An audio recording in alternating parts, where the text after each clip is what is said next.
সেই দৃশ্য দেখছি কিনা?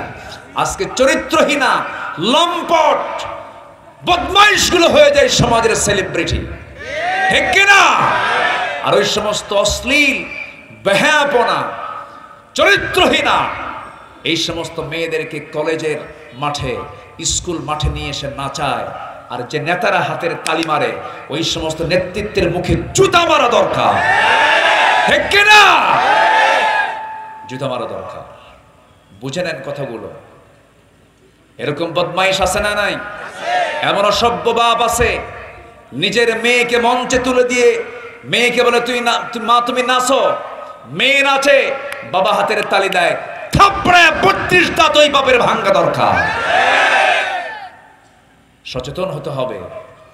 আজকে নোংরা মানুষগুলো সমাজের নেতৃত্বের আসনে বসে গেছে। মসজিদ কমিটি পর্যন্ত দখল করেছে সুদখোররা। কথা বলবো, কথা তো কেবল শুরু হচ্ছে আমার।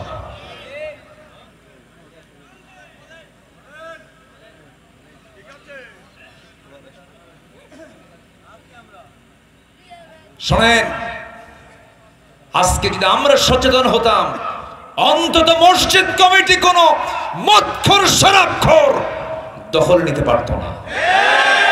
সচেতন হওয়ার দরকার আছে না নাই? আজকে আপনি সামনে দাঁড়াবেন না, আপনাকে পাড়ায়া মারবে। দাঁড়াতে হবে। কম ফানজির রাব্বাকা ফাকাব্বির। চোরের সংখ্যা 10 জন, বাড়িওয়ালা 1 জন। শক্তি কার বেশি? কার শক্তি বেশি? আমরা বাড়িওয়ালা, ওরা চোর। শুধু হুঙ্কার দরকার, সব বঙ্গোপসাগরে হাবুডুবু খায় মরবে। সাথে শুধু ঈমানটা থাকতে হবে। কি থাকতে হবে? ঈমানটা থাকতে হবে। নামাজ পড়বো তো ভাই ইনশাআল্লাহ। আজকে আমার দেশে এখন মসজিদ বেশি না মুসল্লি বেশি? বলেন তো। সেদিন এক মসজিদে ঢুকলাম ফজরের সময়, ঢুকে দেখি মোট 3 জন মুসল্লি, আমি সহ। আর বাকি 2 জন হলো ইমাম আর মুয়াজ্জিন আর আমি। মসজিদ টাইলস, এসি, মাইক টনটনা, কিন্তু মুসল্লির খবর নেই। আসল মুসল্লি জোহরের না ফজরের? বলেন বলেন বলেন। একটা আদর্শ গ্রাম তাকে বলা যায়, যে আদর্শ গ্রাম সেটাই বলবো আমরা, যে গ্রামে ফজরের নামাজে মসজিদ টইটম্বর হয়ে যাবে মুসল্লি দিয়া। তা কি আছে? তা তো না। গ্রামের এই মাথায় একটা, মাঝখানে একটা, আর ওই মাথায় আরেকটা মসজিদ। আমি কি ভুল বলতেছি? মুসল্লি নাই।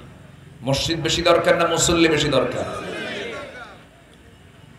সভাপতি সুদ খায়, সেক্রেটারি মদ খায়, আর ক্যাশিয়ার মহিলার পিছনে বসে থাকে।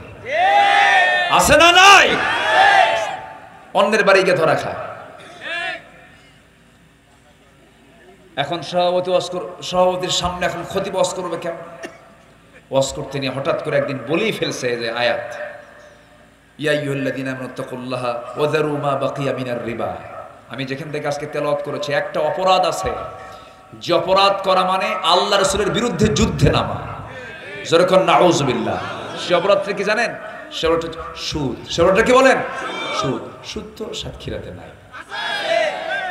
আসতে কয় আছে আছে। এই সময় কি উঠবেন না? উঠলি ভাববো ওই লোকটা সুদ খায়, বসে থাকে। সুদ, সুদের করাল গ্রাস আমার দেশে আজকে বিরাজ করছে। সুদ আছে যেখানে, আমরা নাই সেখানে। বলেন, সুদ আছে যেখানে, আমরা নাই সেখানে। মাহফিলে বললাম ঠিক আছে, মাহফিল শেষে চলে গেলে তার সমস্যা নেই। সেদিন এক মাহফিলে বললাম, বউ বড় না মা বড়? কি সুন্দর করে চিৎকার মেরে কয় মা বড়। আমি বললাম হ্যাঁ ঠিক আছে, মাহফিলে মা বড়, বাড়িতে গিয়ে বউ বড়। কি আমি কি ভুল বলছি? বিয়ের আগে ভালোই থাকে মা, বিয়ে করলে মাটা পর হয়ে যায়। আমি কি ভুল কিছু বলছি? বিয়ের পরে এই চিত্র পাল্টাবে কেন? কেন পাল্টাবে এই চিত্র? বিয়ের আগেও মা বড়, বিয়ের পরেও মা বড়। অনেক কথা ছিল।